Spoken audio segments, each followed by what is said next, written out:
Des huîtres, du poisson, des crustacés, de la charcuterie de terroir. Le marché Victor Hugo regorge de victuailles. Il y a foule sur les étals comme dans les allées. On ne pensait pas avoir autant de monde, on s'est dit qu'on allait se lever un peu plus tôt pour essayer d'avoir moins de monde et finalement il y a vraiment beaucoup de monde, mais c'est hyper agréable parce que on rencontre des gens, on discute, il y a beaucoup de choses à voir, c'est vraiment sympa. On est venu tôt justement pour éviter l'affluence, mais c'est un petit peu raté. Heureusement les rayons sont pleins, donc je pense qu'on va trouver notre bonheur. Certains clients confient dépenser sans compter pour les repas de fête.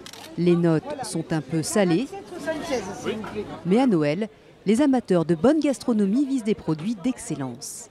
C'est incontestablement la plus grosse journée, surtout pour nos collègues volaillers.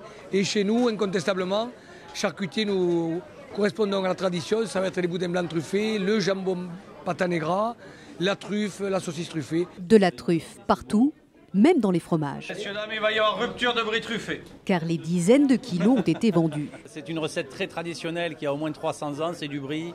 C'est de la truffe fraîche bien sûr puisque c'est la saison, avec une petite dose de mascarpone pour ramener de la fraîcheur. On est dans la suavité, on est dans la rondeur, dans la générosité et dans la tradition. Le marché sera encore ouvert demain matin pour ceux qui préparent le déjeuner de Noël au tout dernier moment.